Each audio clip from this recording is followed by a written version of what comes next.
Good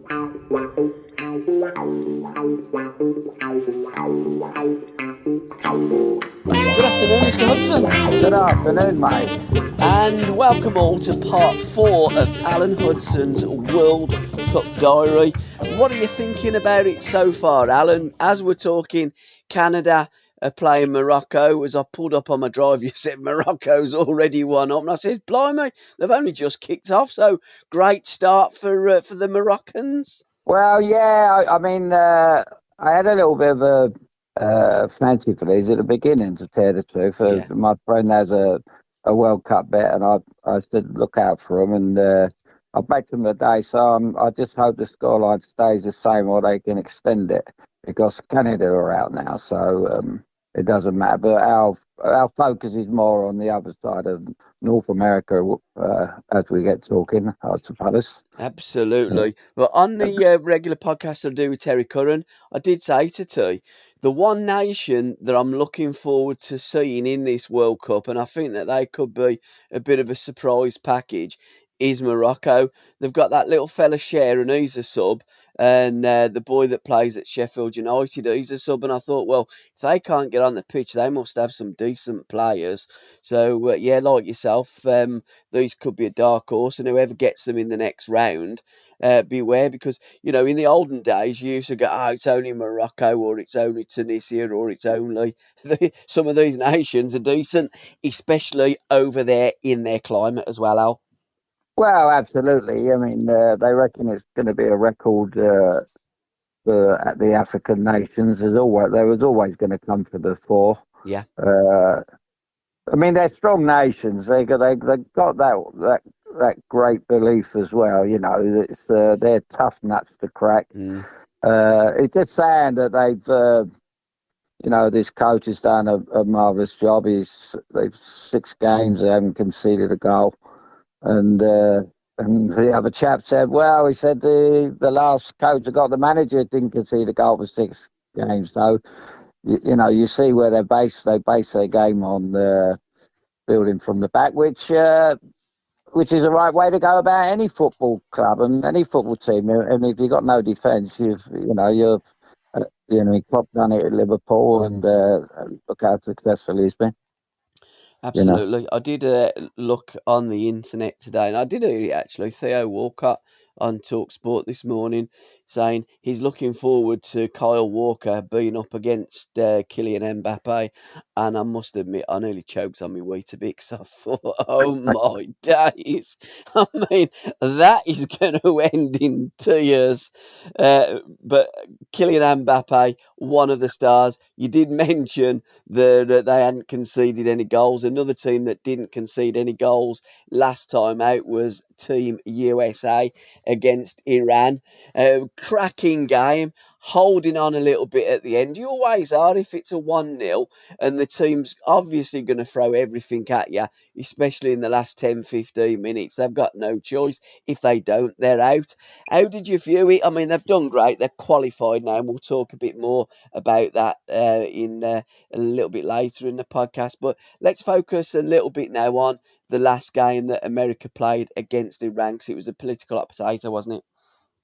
Well, it was. It was always going to be a tough game. But I said to Anthony, I wrote him an email when he said, you don't know the repercussions. It's so political a match. They were really relying on that Iran to try and shake the United States up. I said, well, you got to use it to your advantage. You just get on and play with your game and let them rattle them. And you get and as luck would have it, they got the first goal, which was the key. Especially with these tight games. And I think the United States have done fantastically well because, as I said to him, they play Holland on Saturday, and it's the first time they're going into a game, apart from the opening game against Wales, where the other team, can't play for a draw. Yeah. England could have settled for a draw, and Iran wanted a draw. And they're very, very. I was talking to a couple of old friends of mine yesterday who one particular old pro. I was apprentice with him at Chelsea, and I said, Jeff, I said, what it's like playing against a team when they don't have to win. They can make it very, very difficult. And not only do they make it difficult for you, it's psychologically it's difficult. And it's like here now with Morocco, you get that first goal after 4 minutes, and they just scored again, Yeah, by the I was way. going to say they just scored another. What a goal as well, by the way. Yeah, I thought that was a nice little one down the middle there, didn't you? So it does help if you get the early goal. And, you see even in this game, it's, you know, you, we know that you could, as I said about Ant to you the other day and Anthony, I said I was more nervous with Anthony's game against England than I was when I played for England against Germany. I've never been so nervous, and I had no nerves at all when I played in '75 against them. I was just so relaxed. And but it's murder to watch your son involved. God knows what would have happened if he was playing. But it's been quite an experience, and it's so many memories come flooding back. But I must say, Paul, and you're the first person I've mentioned this to, is that what I found so fantastic about it, which I'm so, although I'm proud of Anthony, it's wonderful for the family, and it's kind of brought back all the memories of when my family followed me playing, and especially in my days at Stoke. Uh, they gathered together and they got on the train together and they were at Stoke every week. And, the 150 miles was a home game for them, Yeah. And they went to all the away games, and I never give it a second thought. I thought, well, we're family, we stick together. But, now I'm realizing what Anthony's brought to the family. It's give us it's been just so brilliant. We're having a party every time they play, and a little gathering, and the phone ringing, and have you seen Anthony on? It's really terrific, and I couldn't be more happy that they've got out the group safely, and they've overcome a massive hurdle against Iran. That was a tough match. Talk me through it, Al, 'cause I saw the second half. I watched England up till we'd scored the second goal, and I was recording the podcast with Terry as we were watching the game. And I said, I've got to turn it off. They've absolutely bored the backside off me in the first half. The game's over now. And then he brought on Calvin Phillips, and I thought, that's it, forget it. Well, he could have brought on Maddison. He could have really gone for it, but he's like a tortoise, any that he won't pop his head out of that shell. But the Americans completely different, playing on a front foot, taking the game to their opponents. And I guess, had they have got somebody like Harry Kane playing for America, and I think Harry would have loved to have played for America the way that they play, I think they could have done some more serious damage in the group games.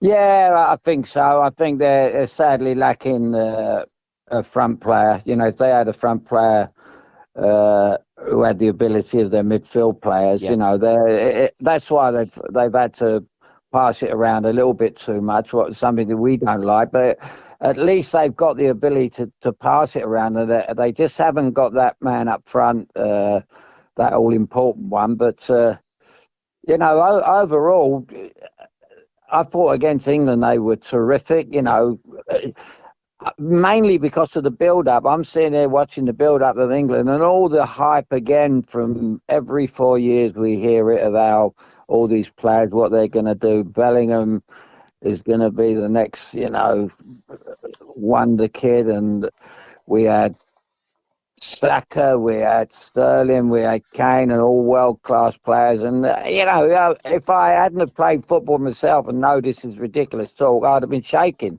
yeah, But the great thing about it as well for United States was when they played England, especially, was that they had two defenders that play for Fulham.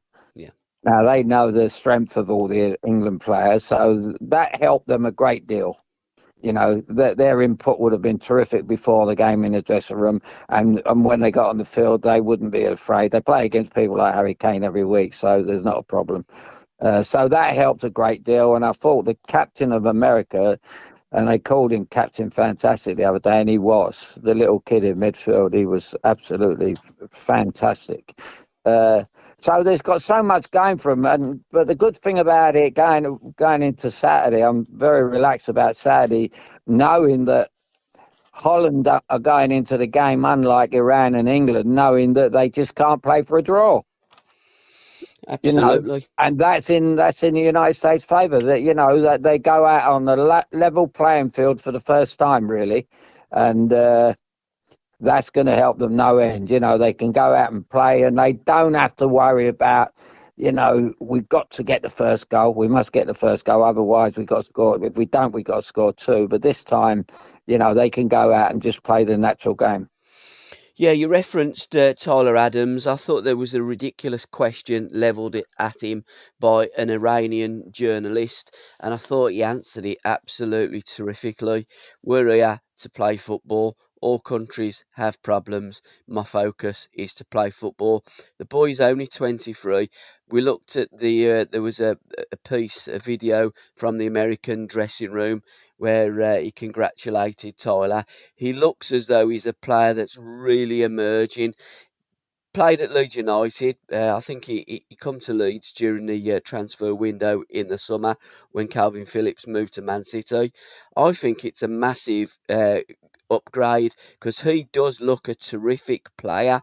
You don't see him playing it backwards and sideways. He looks a box of tricks. I'm just looking through the American side.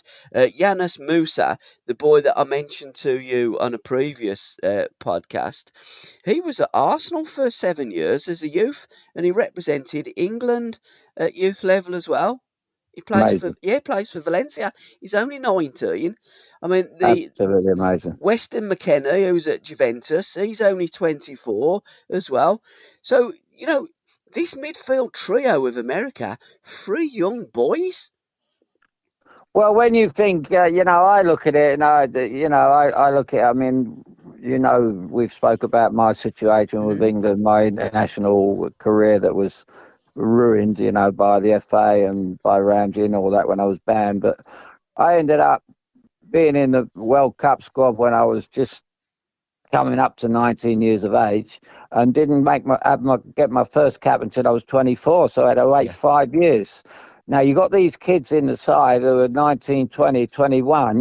That's a young age, and these are big matches for young kids like that. Mm, Uh, and the way they've handled it is just fantastic. The kid is the captain that played at Leeds. When they mention, people talk about the age of them and all that.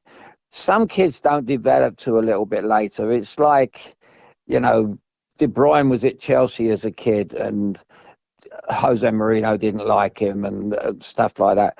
Well, you don't judge kids. They go. You look at kids and see how they build. I mean, as a kid at 17, I played my first game for Chelsea, and we got beat 5-0. I just weren't strong enough. If it was my father, he said, "Don't worry about that. You're going to get stronger, and you'll get physically stronger and mentally stronger." And that's what happened. 2 years later, I was a different player. I become a good player with Chelsea, but by the time I got to Stoke, I was more a complete inside forward. It takes development. It don't come overnight, Paul. absolutely. There's another player as well, another young kid, only 20, Giovanni Reina, who plays at Borussia Dortmund. He looks a decent player. So, when you're looking at the bench, they've got Brendan Aronson, again, who plays at Leeds United. They've got a lot of decent players that are not just playing in America. I mean, okay, New York City, then you got Middlesbrough, Arsenal, Boavista in Portugal, Celtic, Milan, Inter Milan, Rangers, Fulham, Palace, Juventus, Celta Vigo. These Americans are playing all around Europe. Yeah, The, yeah. I think they were highly disregarding and you could say disrespected as well, because when the group come out, the English press are like, oh, we're going to win it, we'll beat everybody. America, they don't play football. No, no, no. These Americans, they do play football. This game against Holland, it would not surprise me at all if America didn't run out winners, because I think this is the worst Dutch team that I've seen in my lifetime, and I think these Americans are just getting better and better and better as the tournament progresses. Well, I think we found out in the England game that they're fearless, Yeah, and I agree with you entirely. I think the Dutch team, we've seen so many better, superior Dutch teams than this. We've seen the terrifying ones, haven't yes, we, with oh, Cruyff yeah, and the one with Van Basten and Hullet and all that lot. They were just incredible. You wouldn't fancy these kids going up against them. But they have got a big realistic chance to turn over Holland. It wouldn't be.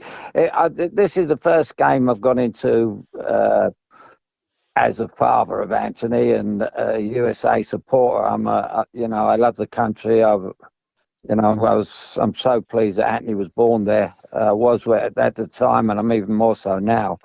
But yeah, I mean they got a big chance. I just love the way they go about it, and they don't blow their own trumpets before the game. I'm fed up with in England. Every 4 years it comes around, and every 2 years in the Euros and all this, and it's all.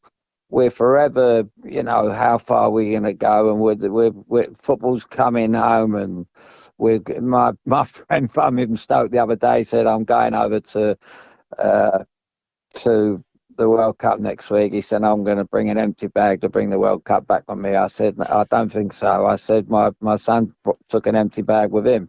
I said, he's got as much chance as you.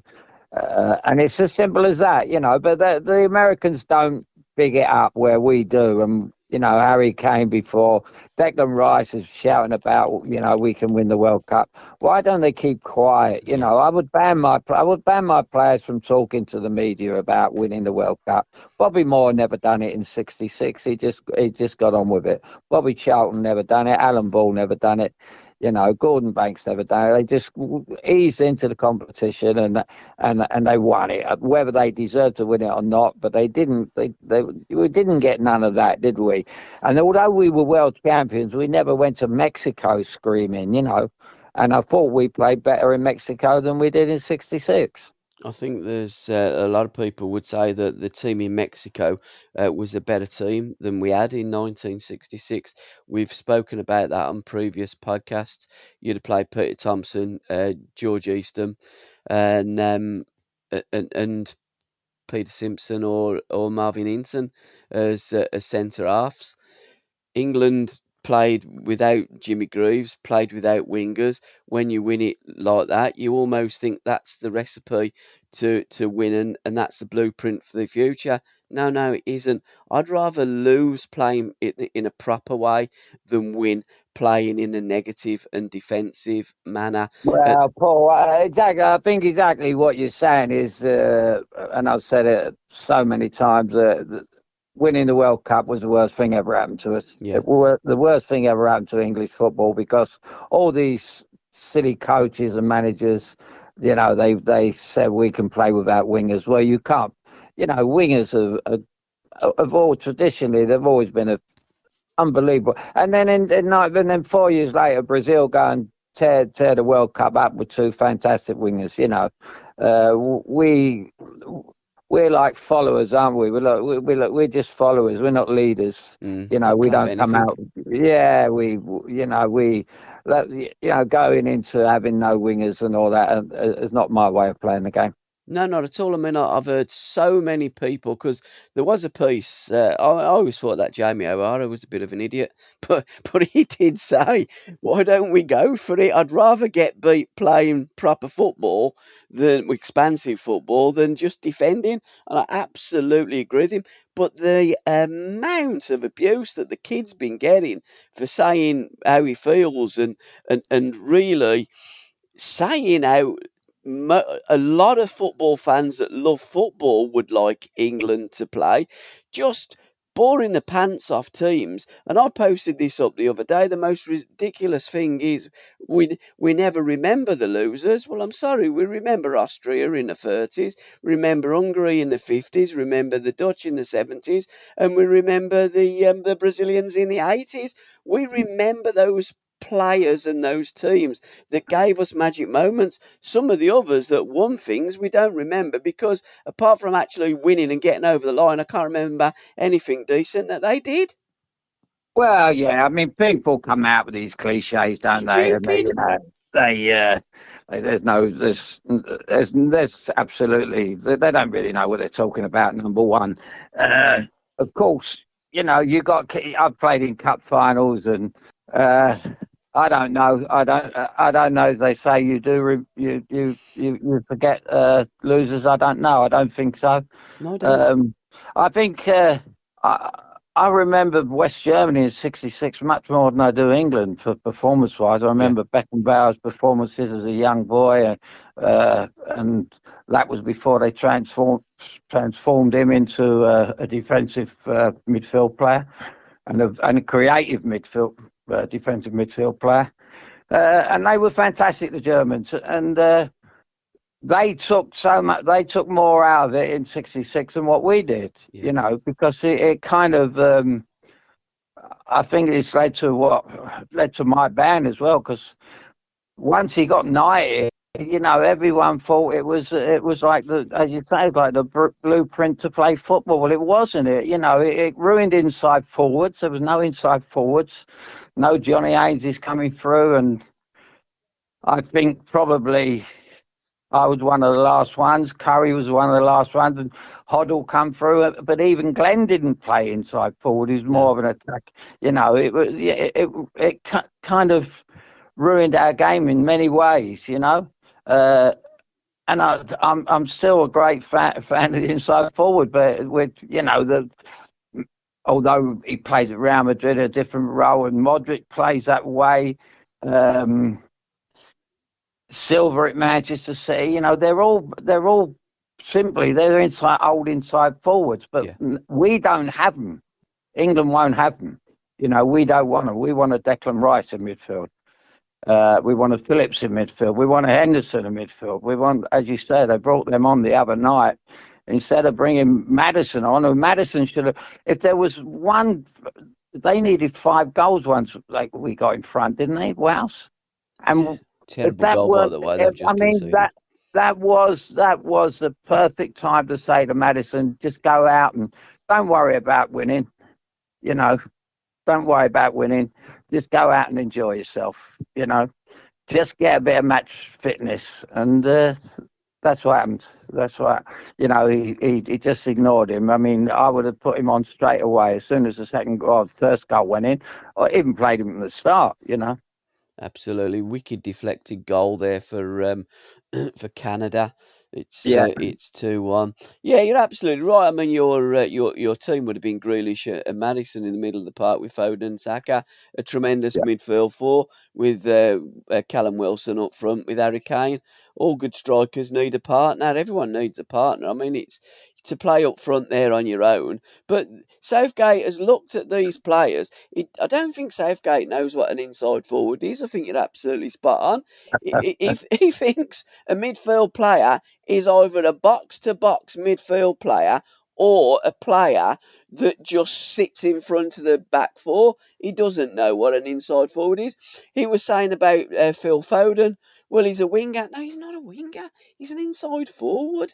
And he yeah, said, well, he plays on the wing for Manchester City, so that's where I'm going to play him. But you'll watch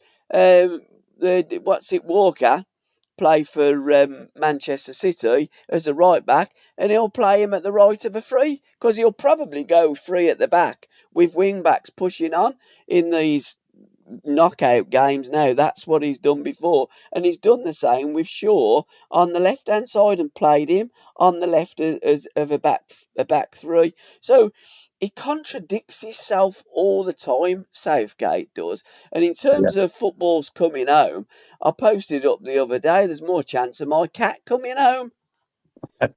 I know it's it. You know, it's Well, it it's. It's every tournament, ain't it? It's I don't know. I don't know I mean, I bump into people in the street that never mention football, but when England's playing in the World Cup, they say football's coming out. I thought, what's you don't even know anything about football. It seems to rub off on everybody. You know, simplicity and logic and common sense seems to go out the window. It just don't make any sense. Where other nations, they just get on and play the game properly. The Spanish, the Mm, Dutch, life carries on. It's just that it's a normal game, but we have to, it's kind of even when they said the other day that I think Saunders said he's the most successful. He's most successful manager since Alf Ramsey because they got to the Euros final, but he blew it. frightening. It's frightening, You isn't it? know, it's Mm. scary. It's scary. If that's success, then what is failure? You know. You can't argue, and nobody can argue that England got to a semi-final of the World Cup in Russia, and we got to the final of a home tournament.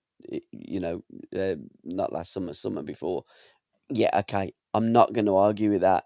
But I remember watching both tournaments, being absolutely bored of watching England. I've been bored mainly watching England under Southgate, and I can't remember any magical moments in those two tournaments.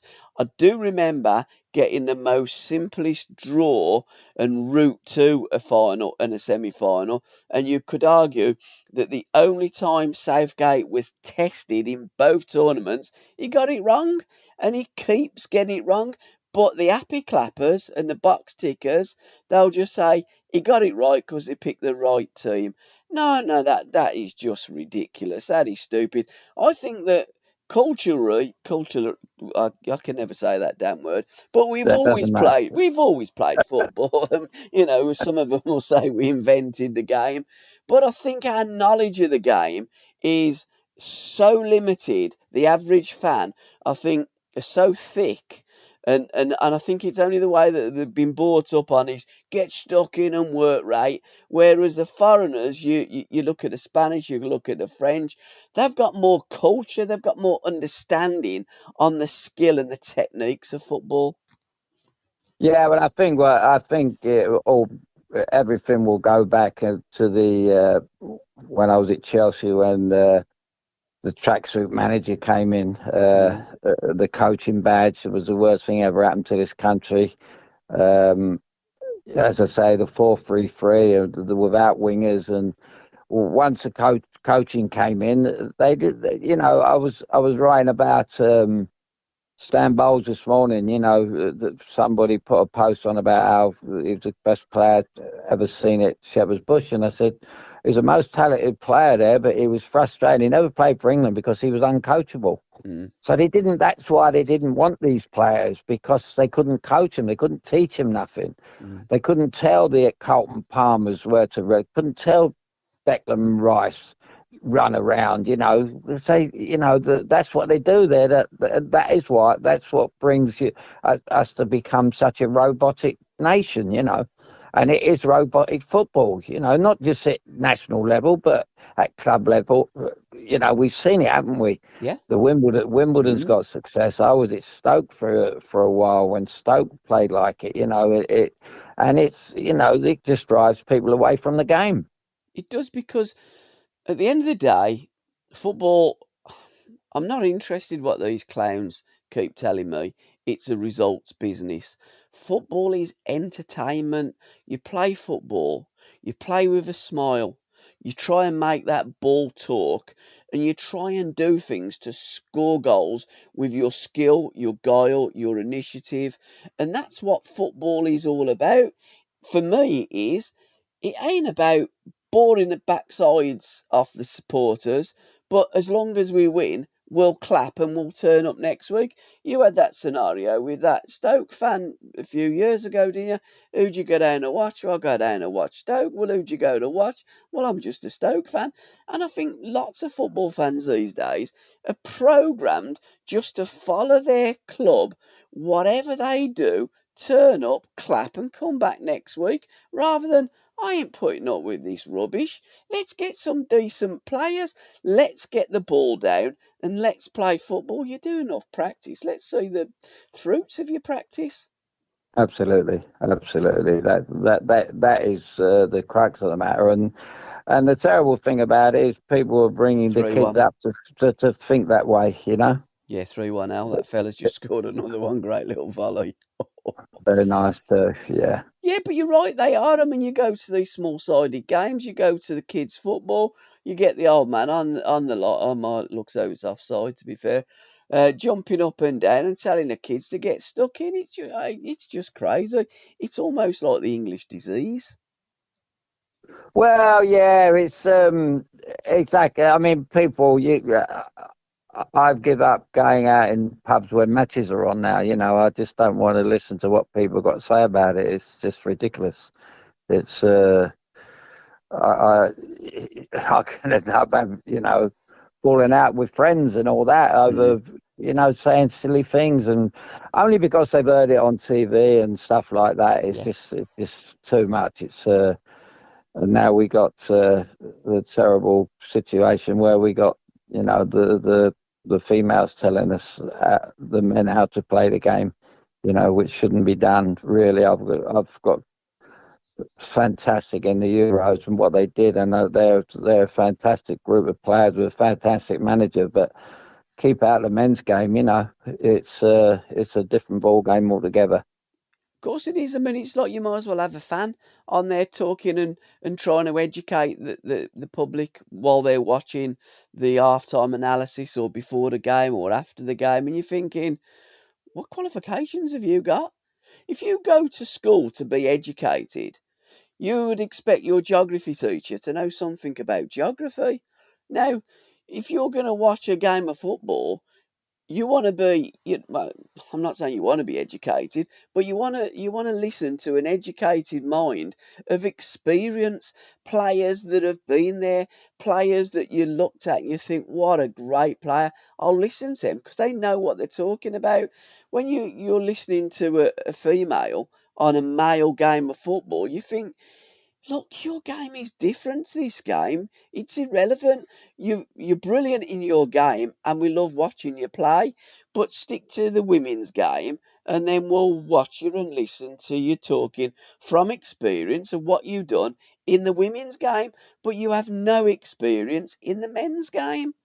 Yeah, yeah. I mean, there's not really. It's a conversation that we shouldn't have really, because it shouldn't really be open to discussion. Mm, I always go back to probably the one of the greatest sporting people of all time, Billie Jean King, and what she did for women's tennis was just incredible.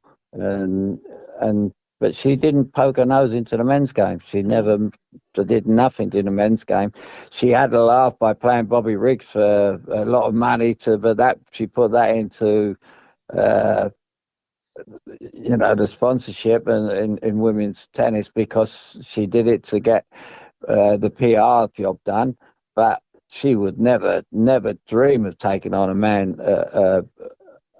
man tennis player. That just wouldn't happen. They just couldn't stick with the serves. Mm. That alone. But yeah, I mean, it's you just can't. I'm a great horse loving fan. There's a big difference between male horses and female horses. Yeah. The little fillies that we had a horse, a 2-year-old filly, and the difference. It's ridiculous. And uh, the terrible thing why we've started talking about it is that we got the telly on now. We got two women I know, talking and Ashley about it, and Williams. I mean, it's like, where and do even they, where do and they even get them from? and even he's got a ponytail. Yeah, exactly. I mean, he's a Birmingham lad that plays for Wales. you know, again, I really think that they've really scraping the barrel with some of these pundits that they have on these programs now. And I actually enjoy watching the game, turning the commentary down, and the halftime analysis, because I don't want to listen to these claims go on about absolute nothings. But you did mention doing nothing for the men's game, or done nothing in the men's game.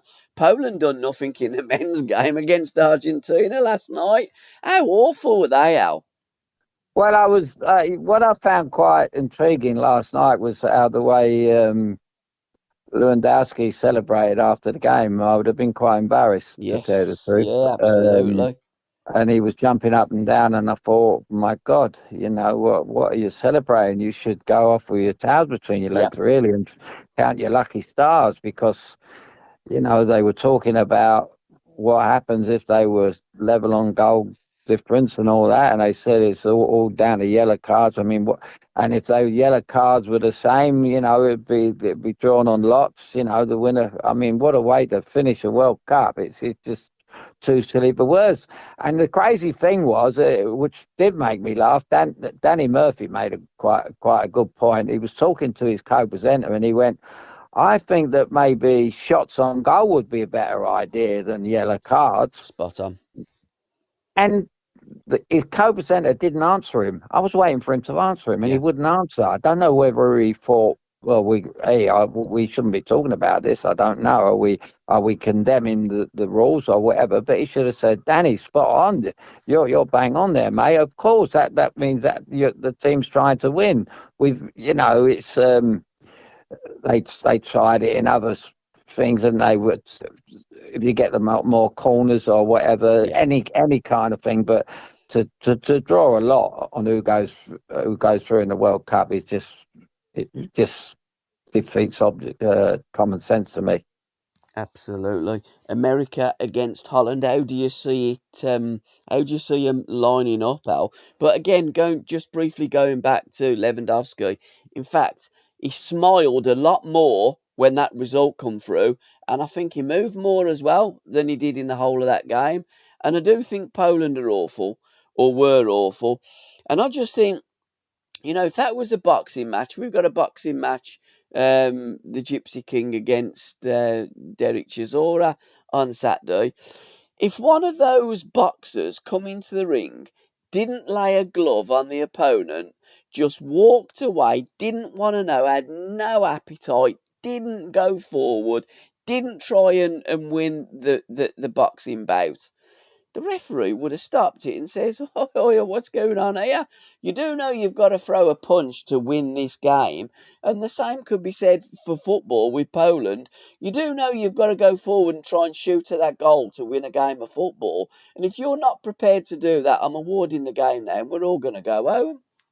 Yeah, pointless, absolutely pointless. It's Yeah, I mean, I think I see the interview this morning with the Poland manager, and they asked him, and he said he did mention it to the players about not getting booked near the end of the game, which was just unbelievable, you know. But they're all how they approached the game, even when they went behind 1-0 Mm, down, and it was. I mean, I wouldn't mind if the Argentinians were that good. They've kind of got through because of uh, mm, they were so inferior, the other teams. They went out like a candle last night, didn't they? yeah, they It did. was like it wasn't. We really weren't good enough for a nation who, for him to be like that as well. I mean, one of the greatest centre forwards of all time. You'd have thought he'd have been, ranting and raving at the players to push up and try and get a goal. Because their lives were on the line the last 20 minutes. Absolutely. I thought they were absolutely terrible. I'd have booted them out, and I was hoping that the Mexicans were going to get another goal, or Argentina would have got another goal, because although I haven't seen much of Mexico, I did watch I think it was the Poland game that they drew, and I thought they were always going forward, trying to score goals, and I thought these don't look too bad, to be fair. And again, the Mexicans, they've got a good pedigree and the one goal that fella scored, that free kick, I did post it up earlier, and someone said uh, Rashford's was better, and I thought, But there you go. That says it Oh all. no! And and That's and the kind of on the Facebook thing, you just see a St George's flag, no face, no nothing, and you just think, mate, all you do is see what you want to see. If you honestly think Rashford's goal, the free kick, was better than that Mexican's, I suggest you have another look at it, because that was almost, that Mexican fella, the perfect free kick. It was fantastic. And Rashford's, to be fair, you commented on the last podcast with Messi's goal. Had Neuer been in goal, Messi wouldn't have scored that goal the other night. And I think the yeah, same could be said for Rashford. If Neuer was in goal, Rashford's free kick would have ended up as a corner, not a goal for us. yeah. It's again people getting overexcited in the World Cup. I mean, people that I think there's people coming out to watch it and who come out every 4 years, and they get very excited. And is it? I don't know what overcomes them. But instead of just sitting down and seeing everything it is, I'm not one for even at club level, Paul. I don't, I just can't be. I can't. I just can't side with one team, whoever they are. I'm very happy to be neutral and see the Mm. game as it is. I don't wear certain coloured glasses, and that is why I hardly have a conversation about football when I'm out with my friends now, because they're just so. You got it up there in Birmingham, and I got it here in London. With Chelsea, I live on the doorstep. I'm quite happy to speak with Stoke people when I go to Stoke about it, though, because they were great times in the '70s. But we don't run the team down now. No, absolutely, and I think that when you're talking from a position of bias, and I'm amazed how many punters that I listen to both on TV and radio are just biased, and when they always start off, I'm a Man United fan, but I'm thinking, well, you're just biased. I'm a Birmingham fan, but it doesn't matter who Yeah, you yeah, support. You're a football fan. Give an honest, unbiased opinion on what you've just seen, and enjoy the game. And I think that when, since doing the podcast with you, I look at football a lot differently now. And I don't look at it in any way. I mean, yeah, okay, I used to be a big Birmingham fan. I'm not now. I'm not bothered. I'm happy to go down Villa Park and watch the Villa. In fact, I'm going down Boxing Day with the boys. They've got me a ticket. So I'll go down and watch Villa versus Liverpool. I'll sit there. I'm not a fan of any team. I like to watch a good game of football and see if a player can produce moments of magic, something that you remember the game of football by. That's what we watch the game of football for. For me, Holland versus America kicking off at 3 p.m. on Saturday. I'll try and say I'm not very good with these Arabic. It's Kalu, God I know, Al Rayanan or something. That's where it is. But I'm not too familiar with these names. But it's going to be a great spectacle. Where are you going to be watching it? I'll be watching it from my vantage point where I am now. I was going to go to Qatar, but obviously it was far too expensive, Yeah, and it's yeah. not my kind. It's not my. I couldn't have took my boyfriend anyway, so it would have been no good. Um, but there's too many political points about it, and I couldn't see. I can't see the point. I don't. Said it at the time why have it there, and I'm even more convinced now. That it shouldn't have been there. Um, but the one thing about the American game on Saturday is the one thing I'm comfortable about, and I hope I said to Anthony is that you can before they go out, you've got to say to them, now go out and play the way you did against England in the first half. You can go out and play your natural game now. You don't have to worry about conceding or anything like that because you're still in the game. Mm. Uh, the way they play against England first up, they controlled the game. Go out and control the game against the Dutch, and I think they'll get a result. Because as I said earlier on, it's the first time they can go out and the other team can't play for a draw. And I think that's in the favour of the States. For the first time in the World Cup, they can go out with, I can imagine. I know when I played that when you chase, you've always got in the back of your mind when you're going forward. Don't give it away because they could break Yeah, away, and we lose a goal, we're in trouble. Then we are in big trouble because especially with the United States, they haven't got great goal scorers, and scoring one was enough. And we hope. I haven't heard the latest on Pulisic. We hope Pulisic is fit. Um, because he's a match winner. He's yeah, been the match winner from the beginning. He hasn't had a great time at Chelsea, but I was hoping that he could. He's got so much ability. As is this fella who scored the first goal in Morocco today at Chelsea, Ziyech. But they just don't seem to do it consistently enough at club level. I don't know what it is. I don't know what it is when they come. I don't know whether it's the money or whatever.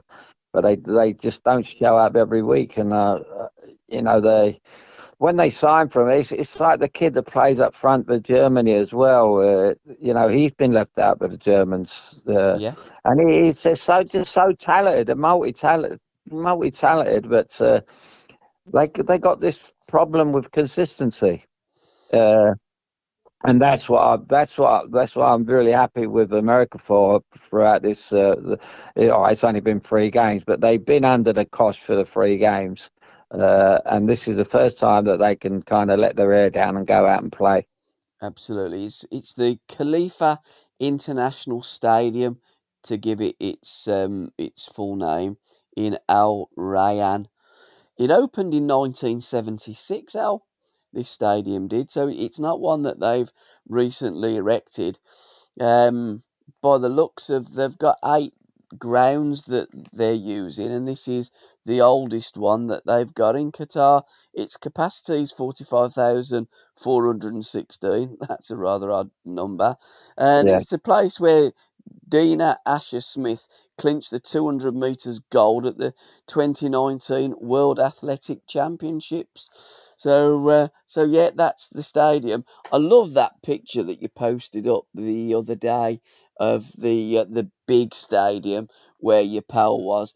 The what is it? The Lusail Iconic Stadium, capacity 80,000. It's where they're gonna hold the final. I thought he was walking through a 5-star hotel in Qatar. I thought he was going to another restaurant there. What a nice hotel that is, blimey! Wow. It reminded me of the North Staffs Hotel in Stoke,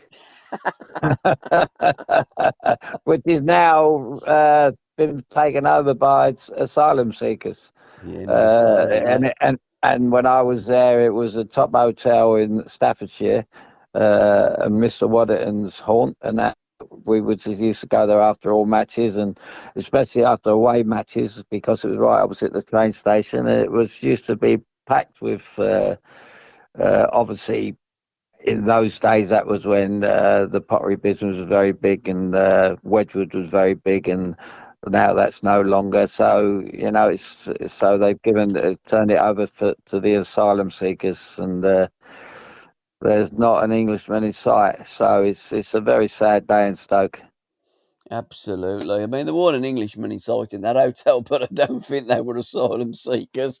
I mean, they Well, they must be were. charging a fortune there. But it Well, yeah, looked great. And the yeah, way you come out onto that big patio balcony, unbelievable. it was just like, and I tell you who's been brilliant as well. I think the Argentinian fans have been fantastic. They've turned up in the numbers and they've been really, really loud, very noisy, great supporters. So they're going to be playing Australia. I mean, the Aussies have done well to get through to this final. Sorry, these later rounds of the World Cup finals. And by oh, that's it, yeah. So they're playing in Al Rayyan, but Al Ahmadi Ali, they're playing in that stadium. Argentina versus Australia, and then of course on the Sunday, France are going to play Poland. Looks as though the French are going to go through there, playing in Doha, and then England versus Senegal. Shades of Cameroon, Al, in 1990. Do you think with Senegal? Um, Senegal would not quite the Cameroon with Miller and all that firm, Yeah, but they are going to be a very, very tough nut to crack. Mm, Uh, if they think, when you was talking earlier on, you mentioned about whoever said about um, him marking Mbappe. Are they trying to? They've gone one match too far, haven't they? I If think they've had they, one drink too much. well, my God, someone said to me the other day, "Who would you like if the United States? When you, who would you rather play?" And don't ever go past the next game. Don't Yeah. ever do that. And that's a foolish thing to do at any level of football, let alone a World Cup. Um, and for football fans to be thinking that be great England and France, that don't even dream about it at this stage. Senegal are no mugs. I mean, they've got their best player missing, Senegal in Mane, which is a shame because it'd have been great to see Mane, Yeah, tremendous player, and that's what we want a World Cup. We want to see all the best players playing the best form and the best football that they can do in the World Cup because you want to beat the best, you want to play against the best, and I think of you're course. right. I think Senegal will be a real big test for England. Um, I wouldn't like to call it. To be fair, I think it could go to extra time and possibly penalties. I know that they've been practicing penalties at the World Cup base. Well, They've got these special goals apparently. I think again the pressure's on England to win it. Senegal are under absolutely no pressure to win the match. They go out and like the USA, they'll be more relaxed than England. Mm, Uh, it really does mean a lot. To put the expectation, and especially when you're putting all the pressure on yourself. yep. Keep saying we're going to win it and this, that, and the other. But the thing that annoys me about that, Paul, is when I always say the talking's got to stop. It's anyone can talk a big game. Um, and you're just putting so much pressure on yourself. But you're talking about how good a player you are. Yet you're not delivering it Mm, when the whistle goes. And it's all the greatest players. And I've never heard George Best say this, that, the other, and Jimmy Greaves and people like that. They never. There was none of this. And yeah. all right, the media's got different, the press has got different, but in our day, that wasn't the way it was. There, maybe if we played Leeds, we'd say there'd be a war, but Yeah. that was not saying that we were going to win the war. Mm. You know, um, but this is just putting added pressure on, and I'm it's the first thing I'd do. If I ever had taken a football club, I would have told the players, no way, don't talk about upcoming matches and what we're going to do and what we're not going to do. You do it on the field. Absolutely, and when it's a football league championship, and talk about it in old money. I know it's a Premier League now, but it's the same thing, But you don't hear teams saying we're going to win the league, we're going to win the FA Cup. We've got a game of football here. We'll do our best. If we turn up and play to our abilities, then get that required amount of luck. Hopefully that we'll get through to the tie, and hopefully we can pull it off. But we ain't going to be tempting fate because as soon as you start saying we're going to win this and you fall on your face, you look so stupid, don't you? So I would have thought that they'd have been playing it down, not playing it up and talking it up because we need to put all our energies into that 90 minutes and it could be extra time. And as I say, they got this penalty, they got these special goals apparently. I don't know how that works. They've got like, yeah, they've got little things, little nets in the corner of them, and they're trying to hit it into the corner of the nets. I mean, if they Oh want yeah. any advice on how to take a penalty, I'd suggest that they ask Matt Letizia. So don't ask Lionel Messi and Lewandowski because they both missed one. So Yeah, there's been a uh, few, haven't there, so far? yeah, I mean, it was extraordinary, really. I can't believe he gave the penalty for Messi last night. Crazy. Even Messi couldn't believe it. He was quite embarrassed, I think. But they got up. I think that might have been half the reason he missed it. It kind of took the edge off it. But no, it's I don't know. Maybe they should have, going back to what we were talking about earlier on with the, picking straws out, would get the team to come back the next day and have a playoff match or take penalties or something. But that certainly has no way to, especially when you've got so much time on your hands. I like the old American system where you used to have them. The kicks and used to go around the goalkeeper rather than a penalty kick. You took the ball and then you scored a goal, didn't you, against a goalie? I think that's far better than an actual penalty kick.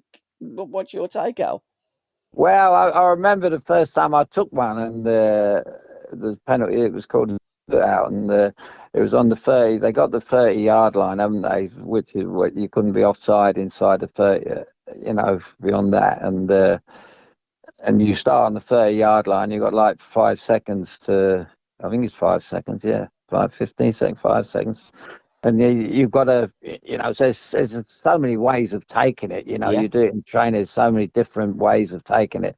And I remember the first time I took one was in the Giant Stadium in New York, and I scored the first time I ever done it, and because I'd never done it before, I suppose with there being no pressure, it was in New York, they were favourites and everything else, and it won us the game, and they come in and they give me man of the match because I scored a shootout, and I said, what's all this about? And one geezer said, well, we had Pele and he took 6 and never scored one. So I said, that made me better player than Pele, then, does it? But that's typical Yanks. Or that would be something that someone might mention down in the pub. Oh, he must be better than Pele. Because he scored a shootout and Pele never scored 1 in 6.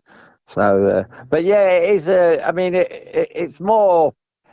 It's more in the way of football than Yeah. a penalty. A penalty. It's like saying, well, it is. It is actually part of the game, isn't it? Yeah, it's more You know? skillful, isn't it? Yeah, yeah, yeah. But you do get some funny moments. You really do. It's it's quite interesting. You can go through. The people used to try and flick it up and take it on the volley and stuff like that. You got some great stuff there. But and if you was really quick, you could try and round the goalie, but you Yeah. might just be a little bit too late. You Yeah. know. But Mind you, it's mind you, Pelly never scored a penalty shootout in 6, but he did catch a shark, didn't he, in the Puget Sound? I think he caught a shark. Yeah, I don't know where sharks were Puget Sound, but there you are. Apparently But there are sharks, and it was in the Washington News because one of the fans did send me a piece where a journalist had wrote that Pelly did actually catch a shark, so it is actual fact that he did. Tonight we're going to be seeing the other side of the group: Spain and Japan, Costa Rica and Germany, and then this afternoon, Croatia, Belgium, and Canada and Morocco. So we will know by tonight and tomorrow, because then, of course, you've got Serbia, Switzerland, Cameroon, Brazil, South Korea, Portugal, and Uruguay versus Ghana. So by tomorrow, we'll know exactly who's going to be playing in the second round games, and we can certainly plan then and have a bet, because at the moment you're looking in it and you're thinking, well, winner of Group A plays runner-up in Group B, but by tomorrow night everything will be clear, and then we've got Saturday the quarterfinals, round of 16, Saturday, Sunday, then Monday and Tuesday, and all the games are kicking off either at 3 o'clock or 7 o'clock, and then the quarterfinals are going to be Friday the 9th, Saturday the 10th, again, Friday the 9th and Saturday the 10th, games at 3 o'clock and at 7 o'clock. And then we'll reconvene and talk about the later stages, because I think the semi-finals then at 7 o'clock, third place playoff are at 3 o'clock. Other semi-finals at 7. So, and then the final on Sunday the 18th is on at 3 o'clock. So for guys and girls that do go out to work, we are going to miss the odd semi-final or quarter-final game. So that's going to be fun, and songs and dances at work and trying to get days off, etc., etc. But the 7 o'clock were okay. 7 o'clock, of course, it's 10 o'clock, isn't it, in Qatar, and the 3 o'clock kickoff is at 6 o'clock at Qatar. Yeah, well, they were saying on the game here when they kicked off about it's early evening there at Yeah, 3 o'clock. That would have been 6 o'clock. Yeah, yeah, yeah. so you can see it's not. Well, you can never tell with these players what they're sweating for. Well, You you know. can't, because I mean, I guess when you're looking at the 10 o'clock kickoff, then they're not really looking at that the sun's going down a bit more. They're looking at markets, aren't they? So they're looking more at the European market, whereas games that are kicking off at 7 o'clock and 8 o'clock, more people are going to have the chance to watch their nations as they progress, rather than at 3 o'clock in Europe. Lots of people are at work unless it's a Saturday or a Sunday, of course. So, Al, I think that, oh, blimey, that was a close one there. Your money's still looking safe on Morocco, mate. Morocco are looking good at going through to the second round, and Well, I don't know about that. It's still only 2-1. You know. yeah, but it's always tight, isn't it? Of course, when it's a 2-1 and it Well, only takes a breakaway. yeah, there's always a chance. You never know. You never know. I don't know why he disallowed that third goal, No, I but don't. but you're talking about the weather and everything else. It made me laugh the other day when a couple of players were ruled out, say, had a cold because of the air conditioning. They couldn't play because of the air conditioning in their room. I mean, how daft is that? You know. I mean, my God. They should go and stay in one of them tents, or they've got a fan. Well, the old sober tents, they didn't do any good, did they? What a waste of time they've been, haven't they? The sober tents. Um, I mean, at 12 quid a bottle, you ain't going to get too inebriated, are you? But it's been quite a good thing that there's been no alcohol in the grounds for the average fan, because over in Tenerife, when England had played in Tenerife, well, I mean, not that England had played in Tenerife, but fans have gone over there. It's really kicked off. But again, they were talking about that, but I guess the fans that have gone to Qatar are ones that are probably in the England supporters club, are probably a little bit more affluent. It costs an absolute bloody fortune to go out. And Tom was saying this the other day. You've only got to get on a plane and you can go to Tenerife on Ryanair or something. And I suppose there's a little bit of that. So it's not just the fact that there's a lack of alcohol. It's people that don't understand or don't know how to behave themselves when they've had a skinful. Well, that's the problem. That's the Isn't problem. it? It's nothing to do with the alcohol. Nah. That's an excuse, isn't it? Yeah, It's absolutely. yeah. You're going to get misbehaviour no matter what. You see a lot of trouble in pubs that people they're not just drunk, but they're just going there to cause trouble. Yeah, You know. But there you are. absolutely. Well, let's hope that the next podcast that we do, that we're both still in there. Good luck to Anthony and the boys. Yeah. 3 o'clock against Holland.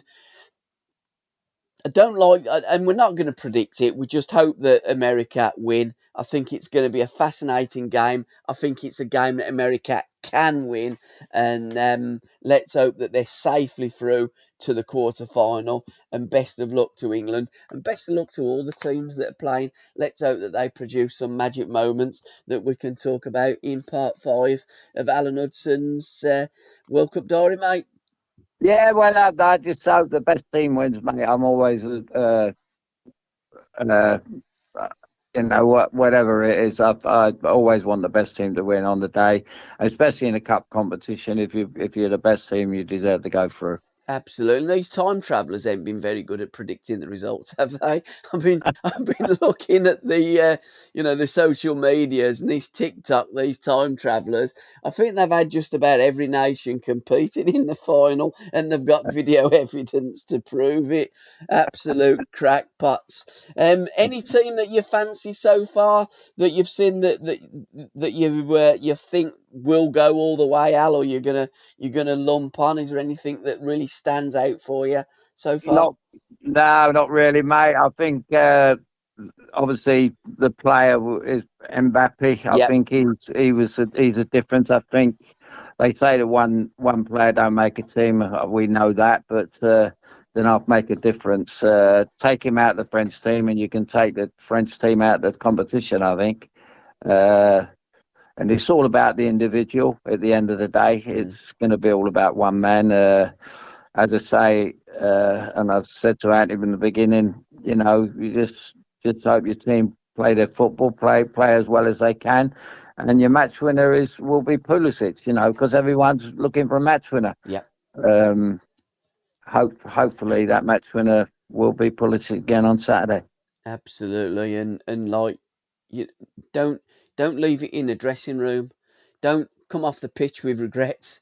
Give everything for that game in that 90 minutes and extra time if it's needed. And hold your head up high. If you get beat, you get beat, but you get beat graciously. You get beat playing on the front foot and trying to win a game of football rather than, you know, defending, a war of attrition, and just trying to win on the odd corner Uh, kick that you might get later on or play for penalties. Teams like that, please don't even bother turning up at the World Cup. That's not what this tournament's all about, mate. well, no tournaments were all Absolutely. about that, mate. Yeah. Right, till next time, Muddy. We will speak soon. Enjoy the games in the second round. Enjoy the game on Saturday. Is it going to be a flat full of fans? Are the family going to turn up? I don't know. It could be a late call, that one, mate. It's it's it might be a pop out for the champagne at half time. We'll see how it's going. Absolutely. Um, hopefully it will be. Hopefully it'll be champagne on Saturday because Yeah. it will be some achievement.